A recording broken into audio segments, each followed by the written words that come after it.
Hola, bienvenidos a Club de Prensa Plus. Soy Muni Jensen desde Washington, reemplazando a Juan Carlos Iragorri. Hoy me acompaña en la mesa Pedro Burelli, analista venezolano. Gracias por estar aquí. Pablo Sotero, director del Instituto Brasil, del Woodrow Wilson Center, un centro de pensamiento muy cerca de aquí. Gracias por estar en Club de Prensa. Gracias. Y José López Zamorano, corresponsal jefe de la agencia mexicana Notimex. Gracias por estar aquí. Gracias. Y vamos a empezar con Pablo y con la crisis política en el Brasil. Avanza el proceso de destitución contra la presidenta Dilma Rousseff. El proceso ya fue aprobado por la Cámara de Representantes. Se alista el Senado para un voto en las próximas semanas y se calienta la situación en las calles del Brasil.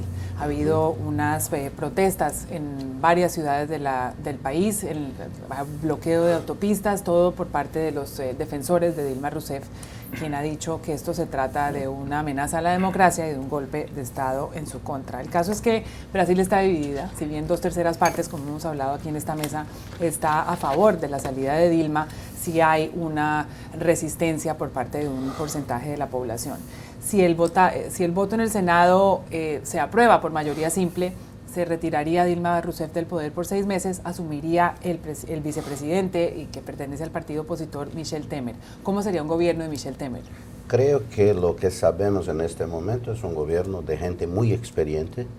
El ministro de Hacienda, por ejemplo, Enrique Meirelles, que hizo carrera en el Bank of Boston, que fue el presidente del Banco Central de Lula, que fue por 2 años el candidato de Lula a ministro de Hacienda de Dilma Rousseff, pero Dilma no fue convencida por Lula a poner ahí a Enrique Meirelles.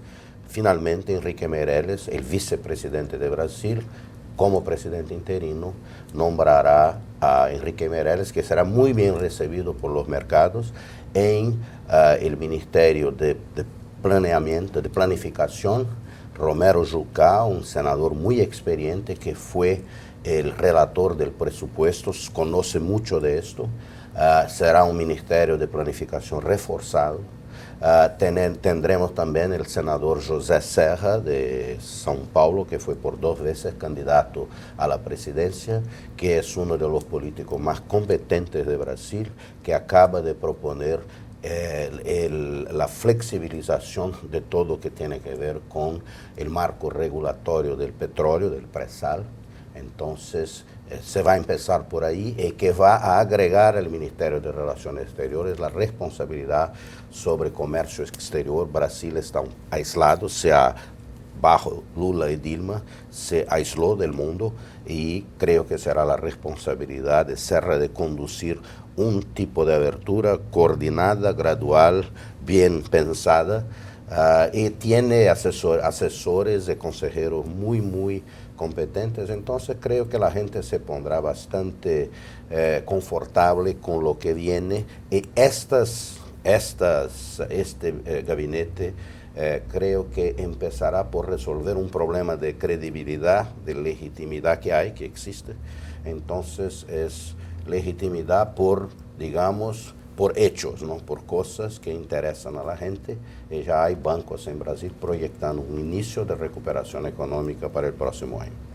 Pedro, en Brasil ha habido un escándalo de corrupción que ha cobijado no solo el Partido del Poder, el Partido de los Trabajadores, sino a todos los partidos y gran parte del sector privado. Basta con cambiar a Dilma Rousseff por Michel Temer para que salga adelante Brasil, tanto política como económicamente, pues se encuentra en recesión. Mira, a mí una de las cosas que me preocupa antes de llegar al proceso de cómo maneja Temer las acusaciones contra él, o cuña las acusaciones contra él, me preocupa un poco la salida y la forma que está manejando Dilma su asegurada salida, es decir, los votos están seguros en contra de ella, por lo tanto el impeachment procederá. El tema es qué día exactamente va a ser la votación, pero ellos han decidido, ella y Lula, incendiar el país. Y yo creo que la reacción de ellos ante un procedimiento constitucional que se está cumpliendo con los plazos constitucionales, está casi que validando la razón fundamental porque está saliendo del poder. Es decir, ella no está saliendo del poder porque fue corrupta o no corrupta, por las cuentas o no las cuentas. En el fondo es un problema de ingobernabilidad, de pérdida de capacidad de rescatar a Brasil de la situación a la que la llevaron. Y yo creo que los sistemas buscan las maneras de buscar una salida expedita. Y el rechazo de ellos a eso está creando un gran problema. Si este gabinete que se está rumorando que se montó Es decir, que también demuestra una planificación sistemática que se están haciendo las cosas, están mandando. Yo creo que el aislamiento de Lula y Dilma va a ser muy positivo. Uno de los efectos un poco que vimos en Argentina con Macri, es decir, es muy rápidamente, tú tienes que hacer dos cosas, establecer credibilidad y por otro lado marginar y demostrar qué era lo que hacía el gobierno y por qué es que se quieren quedar aferrados al poder. ¿Cuál es el miedo que tienen de sufrir las consecuencias de un proceso que es totalmente constitucional? Me preocupa muchísimo toda la discusión de golpe, porque eso lo que está haciendo es dañar más todavía a Brasil y por otro lado es bastante tonto porque eso le está dando mucho más piso político a un nuevo gobierno en vez de menos piso político. Pepe. Sí, realmente la situación está muy compleja. Se hablaba que en Brasil había una mayoría silenciosa, un porcentaje importante de la población que no se sentía necesariamente volcado como para salir a manifestarse contra la presidenta, pero sin embargo tenía un cierto nivel de reticencia a un apoyo real, ¿no? Yo creo que en ese sentido el hecho de que haya 68% de la población en este momento que esté a favor del impeachment habla mucho de cómo la circunstancia, en mi opinión, económica multiplicó los problemas políticos, personales y ahora legales de Dilma Rousseff. Hemos hablado aquí como en ocasiones, muchas veces se tienden a minimizar los problemas nacionales cuando el país tiene épocas de bonanza económica. Ocurrió, por ejemplo, con el juicio de destitución política de Bill Clinton y Mónica Lewinsky, donde el país encabezaba una era de prosperidad económica increíble, la más prolongada de la historia moderna, y más o menos se minimizaron esos temas. Aquí se están amplificando. Realmente es muy preocupante. Yo no veo un escenario tan optimista de Pablo cuando habla de todo este gabinete de renovación, porque las circunstancias económicas de Brasil en gran medida dependen de Brasil, pero en gran medida dependen también de un entorno internacional que está muy en contra de los países emergentes. Y lo estamos viendo a lo largo de básicamente toda la economía internacional. Brasil tuvo una recesión de 3.8% el año pasado, va a ser similar este año. La recuperación a la que mencionas, si existe, va a ser anémica. Y peor aún, los riesgos son a la baja, los riesgos de que problemas geopolíticos, circunstancias económicas, la baja en las materias primas. Parece que hay una tormenta perfecta en contra de la recuperación de los mercados emergentes que antes eran como los campeones de la vanguardia. Entonces, en ese sentido, yo veo muy complicado el panorama.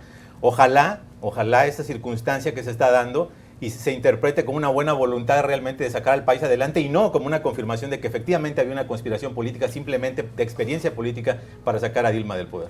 Oiga, conspiración no hay. Esto es un proceso absolutamente constitucional conducido bajo la supervisión de 11 ministros de la Suprema Corte de Brasil, 8 de ellos nombrados por Lula y por Dilma. Esto es el deseo de la población brasileña expreso en las dos cámaras, que es la Cámara Baja y el Senado de Brasil. Dicen, hay acusaciones, y muchos de nosotros creemos que son válidas, de que miembros de estas cámaras son también acusados de corrupción. Ahí hay el proceso legal. Uno de ellos, el presidente de la Cámara, está acusado. Y ahí va a haber un proceso. La Suprema Corte va ahora a decidir si este señor puede quedarse ahí o no, porque si Temer asume lo que debe pasar el 12 de mayo, este señor es el próximo en la línea de sucesores. Y esto no puede ser. Entonces, los problemas existen. No es que yo estoy optimista. Yo estoy viendo la realidad, exactamente la complejidad de la crisis que fue creada en Brasil por brasileños. Necesita gente experiente y competente. Es esto que el equipo que el presidente, el vicepresidente Temer está, digamos, montando, es un equipo de gente experiente políticamente.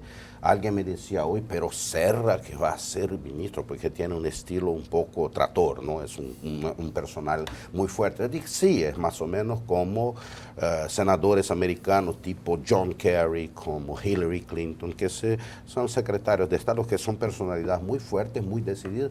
Serra fue un excelente ministro de Salud de Brasil, es muy respetado, 2 veces candidato a la presidencia. Entonces, no es que sea optimista, no, soy realista y las manifestaciones van a seguir. Si se dan dentro de un marco permitido por las leyes en Brasil, van a seguir.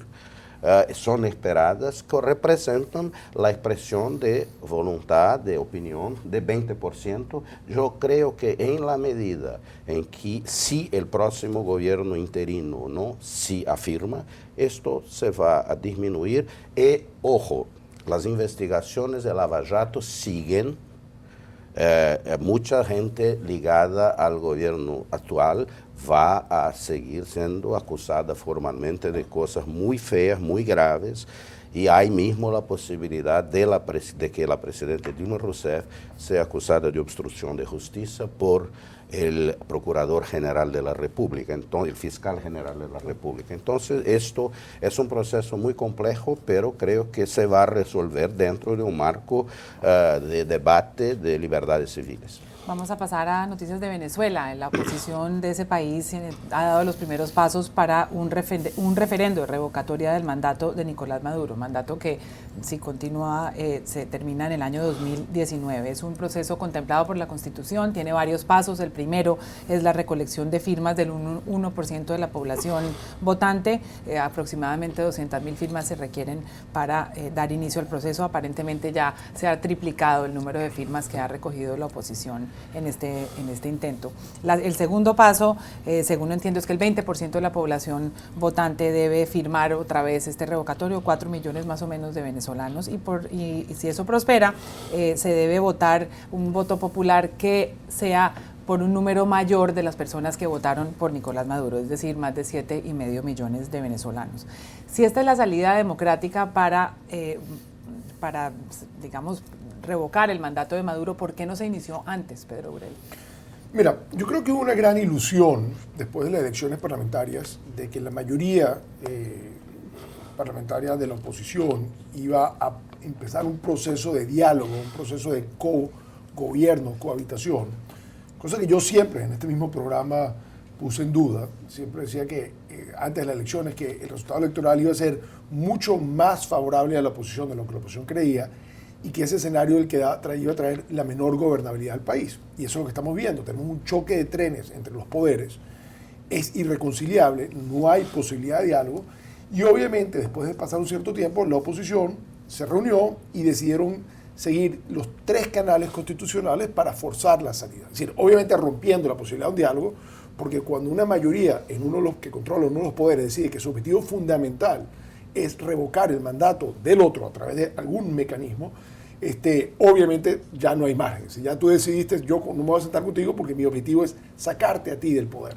Entonces, este choque tiene un problema, que el proceso que estamos viviendo ahorita con la recolección de firmas, que en el fondo se requerían 200.000 y ya se están presentando hoy más de 1.200.000 firmas, es decir, múltiplos de lo que se necesitaba en horas, en pocas horas se recolectaron esas firmas. Yo creo que esto le va a confirmar al gobierno básicamente que tiene las horas contadas si permite que este camino tiene. Ellos tienen todas las herramientas a través del Consejo Nacional Electoral y el Tribunal Supremo de demorar algo que por los plazos normales tardaría 8 meses. Ahora, si te pasa de los 8 meses y llegas al 2017, revoca al presidente, pero queda el vicepresidente que lo escogió a dedo el presidente, por lo cual es totalmente absurdo. Ahora, estos plazos son plazos constitucionales, es la vía de quienes están buscando una salida constitucional, democrática, electoral y pacífica. Yo a veces digo, vamos a agregar también, vamos a hacer una salida que sea de baja caloría y bajo sodio y sin grasa, es decir, agreguémosle todas las cosas, pero el problema que está viviendo Venezuela y la urgencia del problema que está viviendo Venezuela es muchísimo más grave. Es decir, tiene un gobierno rechazado por más del 80% de las encuestas y tiene un país donde el 100% de los venezolanos están viviendo una crisis humanitaria que yo al menos, y tal vez me confieso que no conozco todo el mundo, pero llevo bastante tiempo recorriendo el mundo, yo nunca he visto una crisis de esta magnitud en ningún país que pretendió o fue inclusive desarrollado. Los plazos de la salida electoral democrática son lentos, hay que seguirlos, igual que se está haciendo en el caso de Brasil. Pero yo creo que la explosividad, el polvorín que hay en Venezuela y la posición de un gobierno que en vez de buscar la salida, lo que está es cerrando todas las salidas, yo me temo que nosotros nos vamos a encontrar un día con una salida que no va a tener las características de las que estamos buscando. Pasemos a México. México en este momento está estrenando embajadora de Estados Unidos y esto no sería noticia de no ser porque la embajadora que nominó al presidente Obama, Roberta Jacobson, lleva 10 meses o más de 10 meses esperando ser ratificada por el Senado de Estados Unidos como corresponde. El nombramiento de Roberta Jacobson fue bloqueado por Marco Rubio, el senador y ex candidato presidencial republicano, quien se opuso a Jacobson porque ella apoyó el deshielo con Cuba.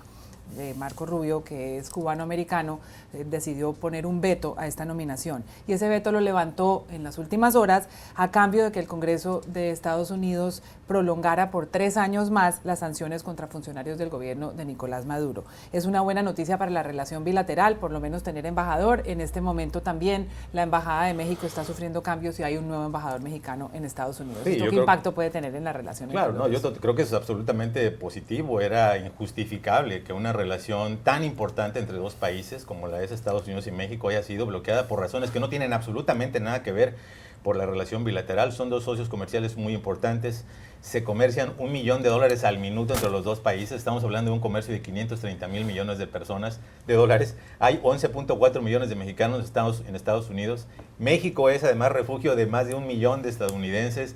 Es decir, la cantidad de temas de la relación bilateral, cómo estamos entretejidos en la frontera, en la cultura, en la economía. Estamos por celebrar el 5 de mayo, va a estar aquí Maná en la Casa Blanca. Realmente era injustificable que pensar que por esos motivos se detuviera esta nominación, esta confirmación, y sin embargo ocurrió, ¿no? Hubo llamados múltiples por parte de muchísimos actores políticos para que esto se destrabara, y sin embargo nuevamente estamos viendo que las singulares reglas de operación del Senado de Estados Unidos permite que un solo senador, en este caso con el apoyo de también el senador Bob Menéndez, detuvieran el proceso y lo pusieran en un virtual limbo durante casi 11 meses que llevó esta nominación. Finalmente, como bien dice, se destraba. La oposición real era la política hacia Cuba. Lo que encontraron como salida negociable era justamente extender 3 años más estas sanciones que aprobó Obama en marzo del año pasado para estos 7 funcionarios venezolanos que aparentemente están implicados en las protestas y en las muertes violentas en las manifestaciones. Se agregaron hasta el nombre de una plaza frente a la Embajada de China. Me recuerda muchísimo también singular incidente en el cual el senador de Alabama, Jeff Sessions, no sé si lo recuerdan, detuvo la renovación del sistema de preferencias comerciales que beneficia básicamente a los países que reciben ciertas preferencias de Estados Unidos por proteger a un productor de bolsas de dormir de Alabama y lo paralizó durante meses, ¿no? Realmente esto arroja nueva luz sobre las reglas de operación del Senado, pero qué bueno finalmente que ya está, como bien dices. Hay un nuevo embajador también de México aquí en Washington, está por llegar en los próximos días. Carlos Sada, un experimentadísimo diplomático, ha estado básicamente en los consulados de México más importantes, fue el enlace y ministro de Relaciones con el Congreso, y qué bueno que se dé esta circunstancia en este momento que México, por buenas y malas razones, está siendo un centro de atención muy importante en las campañas políticas de los Estados Unidos. Sí, es una muy buena noticia, es la prueba de que el senso común a veces prevalece en la política, ¿no? Esto es una situación absolutamente ridícula de un país aliado de Estados Unidos, una embajadora preparadísima para la función, por una cuestión pequeña, política, una preferencia ahí de un senador, se hace de un político que ha fracasado en su campaña, se pone una relación tan importante cuanto esta. Creo que es muy buena noticia y ojalá que esto se dé rápidamente, porque Roberta Jacobson es una persona bastante sustantiva y que puede mejorar bastante, profundizar bastante la relación México, ayudar a hacerlo, ¿no? México y Estados Unidos. Pedro, en 30 segundos, ¿qué impacto tiene la prolongación de estas sanciones contra los funcionarios del gobierno de Maduro? Bueno, yo lo que creo es que era la salida honorable que tenía Marco Rubio. Yo creo que es bueno en el sentido de que esto no sea una cosa que se discuta todo el tiempo. Yo creo que lo que estás diciendo es, de hecho, no emplearon solamente el tiempo, sino emplearon las categorías bajo la cual van a sancionar a funcionarios venezolanos. Yo creo que este juego del cabildeo, que si se mantiene o no se mantiene, tampoco tiene sentido. Yo creo que las sanciones tienen que estar ahí mientras no cambie la actitud de Venezuela, no que sea una hogarreta política y de negociación política en los Estados Unidos. Si ya la pusiste y la firmaste es porque había los votos, se aprobó en el Congreso esta ley, y por lo tanto yo creo que simplemente se le quita la incertidumbre, se le manda un mensaje bastante claro a los venezolanos que están gobernando o desgobernando, de que alguien al menos está observando y pueden pagar ellos las consecuencias, no solamente de la represión, sino también de la corrupción. No se vayan, ya regresamos a Club de Prensa Plus. Regresamos a Club de Prensa Plus. Este fin de semana se lleva a cabo en Washington un acontecimiento anual que junta la prensa al jet set de Hollywood y a los políticos. Se trata de la cena de los corresponsales de la Casa Blanca, cuyo anfitrión es la Asociación de Corresponsales, de aquellos corresponsales que cubren al presidente, y el discurso o el plato fuerte de este evento, que de nuevo tiene una cantidad de fiestas alrededor, es el discurso que pronuncia el presidente, en este caso Barack Obama. Y ha dado mucha noticia a Obama porque es un discurso que generalmente tiene algo de humor. Hace poco escribía en el Washington Post la columnista social diciendo que el humor de Obama es algo que lo ha caracterizado y diferenciado de otros presidentes. Es un humor postmoderno de nuevas generaciones que él ha utilizado además para promover su agenda, no solamente en los medios tradicionales, sino a través de programas de humor, de redes sociales y de algunos medios de transmisión de noticias atípicos. ¿En qué se diferencia Obama de sus predecesores en el uso del humor para la política? Bueno, una cosa que hay que contextualizar para los televidentes es que esta tradición lleva muchísimo tiempo. El concepto del humor en la política en Estados Unidos está muy desarrollado como arma de ataque y arma de defensa. Estas oportunidades que tiene el presidente de hablar, primero los corresponsales, pero esto se filtra es un momento muy divertido para relajarse, para mandar mensajes, para dar cierta introspección, para buscar votos. Es decir, aquí se logra mucho con el humor y se utiliza como una herramienta muy bien. Y Obama es perfecto para eso. O sea, tiene gente que le escribe muy bien, tiene gente, o sea, él lee muy bien, él sabe contar chistes muy bien. Chistes, obviamente, que por lo general todo tiene que ver con el tiempo, el momento. Pero lo que yo creo que obviamente es postmoderno porque el humor cambió radicalmente. Es decir, los medios de comunicación, la forma que la gente por internet, por los mensajes se entera, por YouTube, las mismas personas que están haciendo comedia en televisión en las noches, en los programas de noche, que están todos estos programas que tienen un elemento muy grande de comedia, han tenido una comedia muchísimo más picante, muchísimo más rápida, muchísimo más cortante, más sorprendente, no se protegen tanto. Es decir, ahí es un poquito, yo diría que es una comedia sin cinturón de seguridad, una comedia donde no hay amarras, donde a veces uno se queda totalmente sorprendida y ese elemento de sorpresa, obviamente cuando es el presidente el que se lanza sin cinturón de seguridad o sin paracaídas, es fascinante ver el riesgo que se toma y obviamente genera muchísima más sorpresa si lo hace bien, porque el riesgo que se toma en las posiciones y los chistes que se cuentan es mucho más grande. Así que yo creo que es lo que los jóvenes quieren, es una conexión mucho más rápido con las imágenes. Hay mucho de visual, muchos de los chistes que él tiene terminan siendo las poses y las caras que él hace, que terminan siendo las fotos de Instagram o el pequeñito clip que con muy poquito cosas, solamente un gesto ya es el chiste, ¿no? Creo que esto es un ejercicio, una catarsis que se pasa en Estados Unidos. 2 o 3 veces al año hay estos encuentros. Obama es más joven, de una nueva generación, tiene la capacidad de hacer eso, usar el humor muchas veces con bastante clase, ¿no? Con una cierta elegancia. Me encanta porque en América Latina nos consideramos todos muy chistosos, ¿no? ¿no? Pero, pero no somos capaces de usar el humor en la política de esta misma forma, lo que creo que es una capacidad que tenemos que desarrollar. ¿No se imagina uno un presidente latinoamericano burlándose de él mismo de la manera bueno, que hace a pesar, Pablo, que la política a veces es todo un chiste, ¿no? Sí. Bueno, no hay que olvidar que hay 2 tipos de humorismo, el voluntario de Obama y el involuntario, el de George W. Bush, por ejemplo, ¿no? Y en este caso yo creo que tiene que ver un poco generacionalmente, coincido con Pablo, pero es una cuestión de actitud también. Cuando cubríamos a George W. Bush, ¿cuántas veces no escribimos historias de la presidencia imperial, ¿no? Esta pose arrogante, ¿no? Altanera, cuando llegaba al Congreso, cuando saludaba a las personas, su manera de comunicarse, de socializar. Y llega Obama y llega siendo el presidente cool, el presidente que lo ves comiéndose un taco, lo ves jugando basquetbol, con su BlackBerry por todos lados. Entonces, él crea un ethos alrededor de la presidencia de Estados Unidos que es deliberado y es un mensaje de es una presidencia que está cercana a ti. Y en ese sentido, coincido con lo que se ha dicho, ¿no? El humor es una manera de conectarse con la política y sobre todo, especialmente en el caso de Obama, me parece, es de no darse demasiada importancia. Y creo que eso ha sido sumamente importante y explica por qué logró el mayor número de votos de los jóvenes de toda la historia y sigue siendo un presidente popular. Tú entrevistas a cualquier persona en la calle, Obama es su presidente cool, y no solamente aquí, en Cuba, en México, en cualquier parte del mundo, Qué bueno que la política es así y ojalá esta tradición, larga Oye, tradición, pero ocurriera en otros países. A Fidel Castro no le gustó el humor de Obama, ni los discursos de Obama. A los cubanos sí. No se imagina uno, por ejemplo, a Juan Manuel Santos, a Dilma Rousseff, a Peña Nieto y ni siquiera a Hillary Clinton pronunciando discursos de esta naturaleza. Ya veremos el año entrante cómo serán los discursos. Ustedes no se vayan, ya regresamos a Club de Prensa Plus. Regresamos a Club de Prensa Plus. Pedro Urelli, ¿quién tuvo una semana fatal? Yo diría Bernie Sanders y quienes trabajaban para su campaña. Ahora no les queda más remedio que perder el trabajo y votar por Hillary.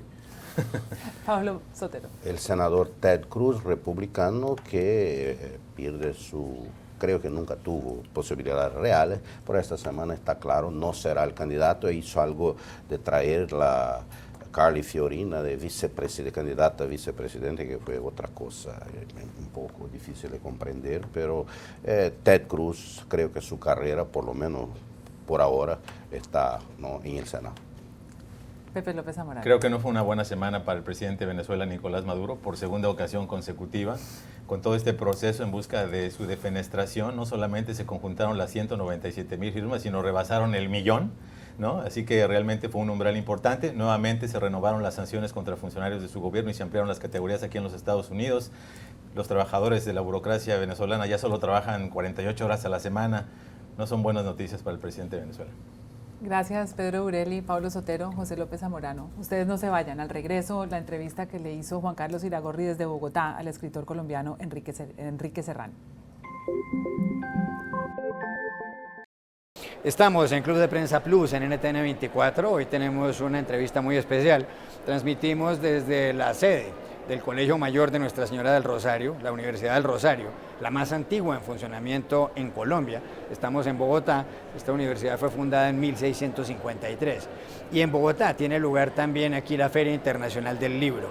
Y una de las publicaciones que más atención han centrado es este libro, ¿Por qué fracasa Colombia?, de Enrique Serrano. Y lo tenemos justamente como invitado en este programa. Enrique, gracias por estar aquí. Muchas gracias por la invitación. Ha causado usted una gran polémica con este libro titulado ¿Por qué fracasa Colombia? Colombia es un país de 1.141.000 kilómetros, tiene alrededor de 47 millones de habitantes, lo cual lo convierte en uno de los países donde hay más personas que hablan español en el mundo, detrás de México. Y por supuesto el título ha generado muchísimo impacto. Este es un país lleno de contrastes, donde ha habido desde grandes literatos como García Márquez, grandes pintores como Fernando Botero, hasta carteles del narcotráfico. Tiene el conflicto armado con un grupo guerrillero más antiguo del hemisferio. La primera pregunta que le quiero hacer no es por qué fracasa Colombia, sino ¿ha fracasado Colombia? Claramente no. Es una nación adolescente y en general, como está en construcción, pues corre riesgo de fracasar, pero todavía está muy joven como para que semejante condición pudiera atribuírsele. Es más, probablemente ninguna nación fracasa de manera absoluta o definitiva, aunque hay algunas que han pasado por terribles crisis, inclusive diríamos que Colombia no ha conocido esas crisis que otras naciones han conocido. ¿Por qué le puso este título? ¿Por qué fracasa Colombia? Hay dos razones. La primera es que el libro ¿Por qué fracasan las naciones? Tuvo un impacto global extraordinario y produce esa sensación de que quizá ya es tarde para actuar en determinados casos. Entonces el editor sugirió que esta era una manera de aplicarlo a un caso que, entre otras, preocupa mucho a los miembros de la nación. Y la segunda razón es que efectivamente creo yo que hemos olvidado cosas fundamentales o cruciales de nosotros mismos que pudieran hacer que el riesgo de fracasar fuera mucho más alto. Ese es, digamos, el secreto del título. ¿Qué es ser colombiano? ¿Qué es un colombiano? Hay un cuento de Borges donde un personaje dice yo soy colombiano, el otro le pregunta qué es ser colombiano y el primero responde es un acto de fe. Sí, el de Ulrica. ¿Qué es un colombiano? Un colombiano es un sujeto hispánico de un país que tiene además la particularidad de tener un río en el centro, una especie de Nilo suramericano, que es el Magdalena, que permitió a los colonos penetrar 1000 kilómetros o más tierra adentro. Y esa consideración fue peculiar porque no era el eje indígena que había sido México o Perú, o incluso otras naciones de América, sino un lugar de nómadas y seminómadas, un sitio de paso. Entonces, eso creó una nación que está de paso. Yo digo que está marcada por la provisionalidad, quizás sea uno de los factores más importantes que la ha condicionado y definido a través de los siglos, y por tanto todavía no se define, todavía no sabe qué es, todavía aspira a ir hacia otra parte, como si tuviera un destino más allá.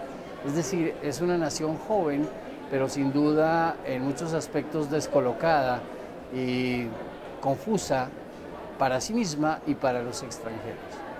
Usted en algunos momentos argumenta que parte del espíritu colombiano puede provenir de algunos conquistadores, la mayor parte de los cuales venían de Andalucía y de Extremadura, es decir, del sur de España, de ciudades como Sevilla o de pueblos cercanos a Sevilla o a Granada, que era el caso de Gonzalo Jiménez de Quesada, el fundador de Bogotá, o de Extremadura, de donde vinieron conquistadores como Sebastián de Belalcázar, que entró con Pizarro por el Perú y luego fundó Quito, y ciudades del sur de Colombia como Popayán y Cali. ¿Cómo eran esos andaluces y esos extremeños y qué fue lo que nos dejaron? Pues la pregunta es clave porque yo sostengo que en realidad Colombia no se hizo con conquistadores, sino con colonizadores, es decir, personas que no podían regresar a España, personas y familias y nombres y tradiciones que tenían que negar para siempre su antiguo nexo con la península ibérica. Ellos vivían en Andalucía y en Extremadura, tuvieron que cambiar de apellido, tuvieron que cambiar de religión. Algunas de las prácticas de su cultura se vieron modificadas, pero más o menos siguieron viviendo como vivían en esos lugares. Siguieron haciendo casas con tejas y con estructuras muy parecidas a las que hacían allá. Como esta. Siguieron comiendo más o menos lo mismo. Arroz con garbanzos, lentejas y frijoles.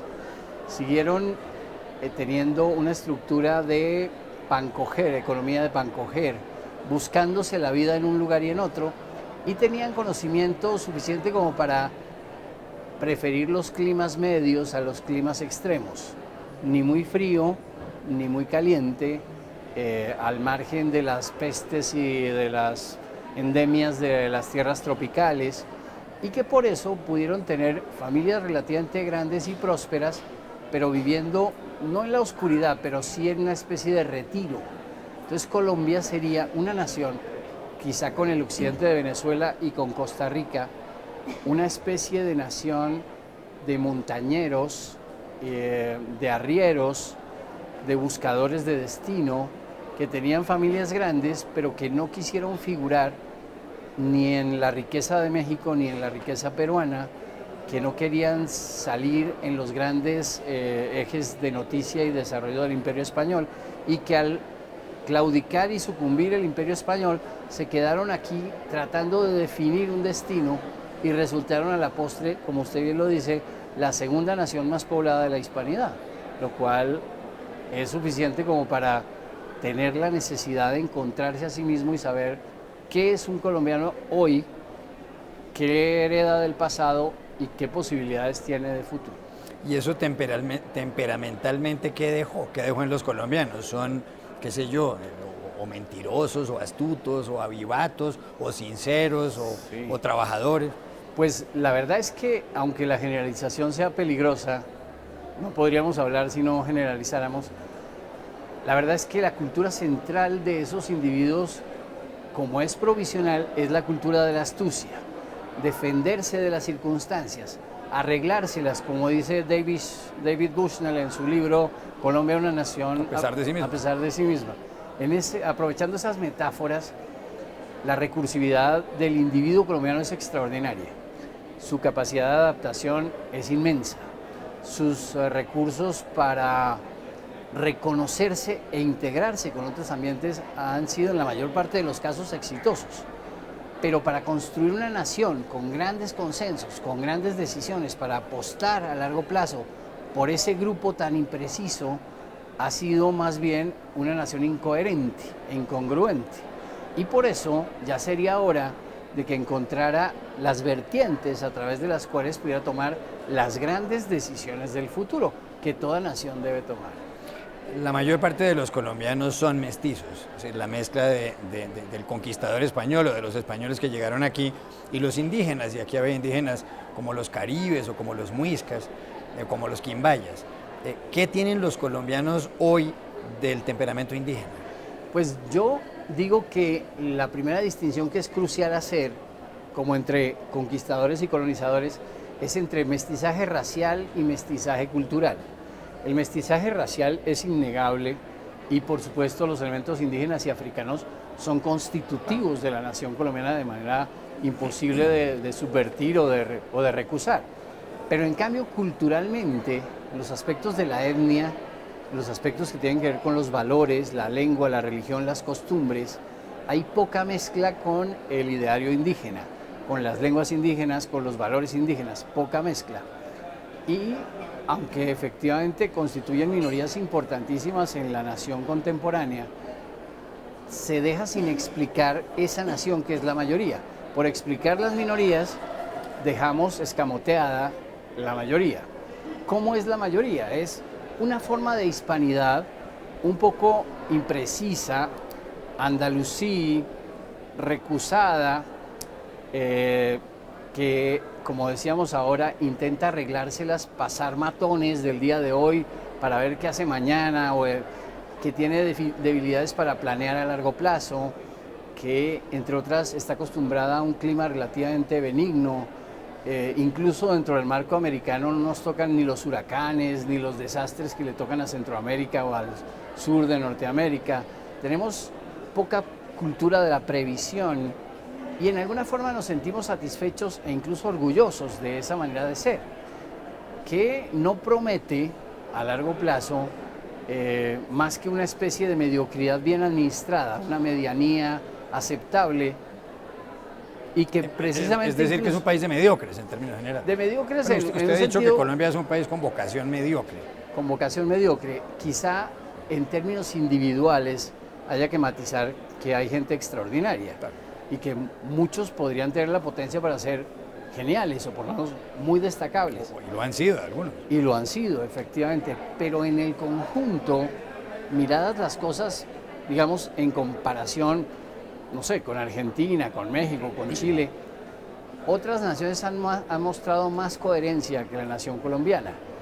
Una decisión, una determinación colectiva mucho más sólida que la que hasta ahora hemos mostrado nosotros, y por tanto, esa sería una deuda que pagar para con el futuro.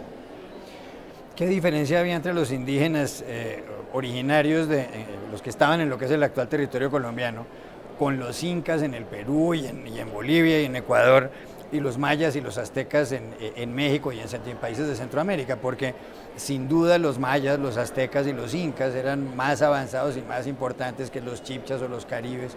¿Por qué?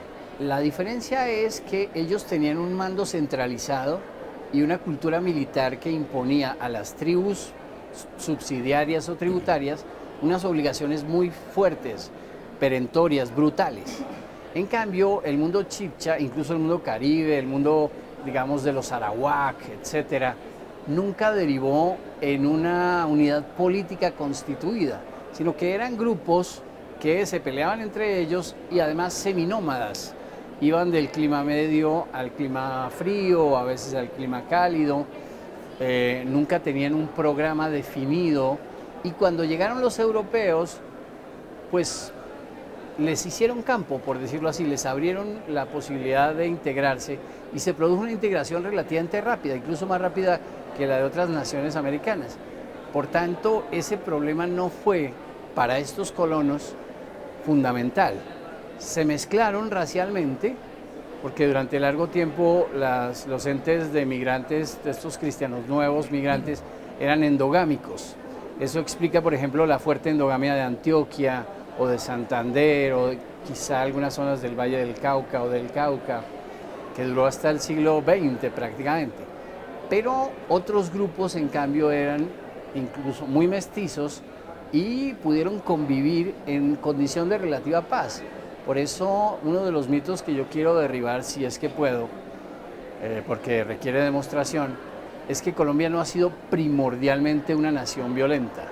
ha llevado las cosas con razonable calma e incluso con cierta reserva hasta el siglo XX, y aunque ha tenido guerras, contradicciones y conflictos innegables, de todos modos no constituyen la esencia ni el alma de la nación. Sí, porque históricamente hay gente que cree que los colombianos son violentos por naturaleza. Es verdad que el conflicto armado, en lo que tiene que ver con las guerrillas, en lo que tiene que ver con la criminalidad diaria, en lo que tiene que ver con el narcotráfico, que ha sido un combustible de la guerra, al parecer ha sido un país violento, pero llama mucho la atención lo que dice usted. ¿Por qué los colombianos hablan como hablan? Porque muchas personas creen que en Colombia se habla el mejor español, el mejor castellano del mundo. Lo ha dicho gente como Víctor García de la Concha, director de la Real Academia. Es verdad que en Colombia ha habido discusiones entre grandes dirigentes políticos por una palabra. Aquí se han hecho diccionarios como el diccionario de Caro y Cuervo. ¿Por qué se habla como se habla? La verdad es que habría que tejer teorías complicadas sobre esa materia, pero yo tengo dos argumentos. A ver. El primero es que el lenguaje es la condición de movilidad social, es decir, se asciende hablando de un modo más moderado, más sobrio, un poco al estilo bogotano, digamos, o lo que ha terminado por ser el habla bogotano. El que habla bien sube en la escala social. Sube en la escala social, se le reconoce, además se necesita que esté limpio, bueno, otras cosas de higiene personal y de presentación, pero efectivamente durante varios siglos las madres ejercieron lo que yo llamo la vigilancia lingüística, es decir, de acuerdo con la forma en la que ellas hablaban y concebían el impacto que sus hijos iban a tener en la sociedad, así los enseñaban a hablar. Porque, y es el segundo argumento, la sociedad colombiana es fuertemente matriarcal, es decir, el destino de los niños y las niñas ha sido labrado en la mente de sus madres a través de largo tiempo, vigilando a sus hijos con cierto rigor en la infancia sobre cómo van a hablar, cómo se van a portar, con quién se van a relacionar, qué tipo de ventaja o desventaja se deriva de actuar así o asá. Es decir, hay una especie de meticulosidad en la forma de hablar que nos caracteriza y seguramente llama la atención de García de la Concha y de muchos otros en términos de sociología lingüística, que no es el caso de Argentina, de Chile, de México, de España inclusive.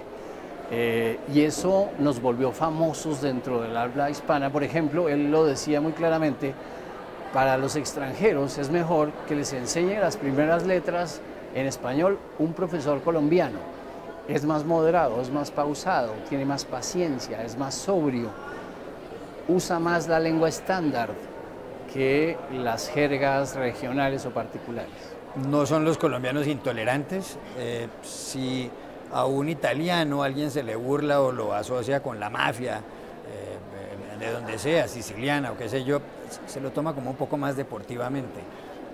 Y en otros países cuando hay asociaciones de ese tipo pasa eso, pero cuando a un colombiano le dicen que es narcotraficante, y el narcotráfico ha sido un gran flagelo en este país, parece que se molesta mucho más de la cuenta. ¿Son intolerantes los colombianos? Porque la gente puede burlarse de los franceses y decirles que son arrogantes, o de los españoles y decirles qué sé yo, pero y más o menos lo toleran. E incluso con los argentinos también se les puede decir que son pretenciosos y en general lidian bien con ese prejuicio, con ese tipo de palabras. Los colombianos no. ¿Por qué? Yo creo que no, porque la nación se ha formado solo muy recientemente. En realidad, de facto, Colombia ha sido un conjunto disgregado de regiones. Solo en los últimos 60 años, gracias a los medios de comunicación, gracias a la posibilidad de comunicarse las regiones entre sí, gracias a la urbanización, a la migración interna, ha aparecido de veras una nacionalidad colombiana y unos rasgos dentro de los cuales pues fatalmente apareció el narcotráfico hace más de 30 años. Luego es inexperiencia, es encierro, es un poco el síndrome de que lo tachen a uno mal, y por eso yo digo, desde el comienzo Colombia tiene, y los colombianos tenemos una especie de sospecha de origen, sospecha sobre nosotros mismos, sobre nuestra legitimidad, y ese problema se refleja de un modo dramático en esa, digamos, sensibilidad excesiva, en esa capacidad de reacción o desmesura para reaccionar ante las críticas o las acusaciones de otras naciones. Una última pregunta, ¿usted se siente bien siendo colombiano o le gustaría hacer otra cosa? No, muy bien. Yo me siento muy bien e incluso muy orgulloso de mi condición. Pero precisamente porque me siento bien, creo que es hora de revisar cosas que no se revisan y que tal vez ese es el secreto del éxito que este libro ha tenido hasta ahora.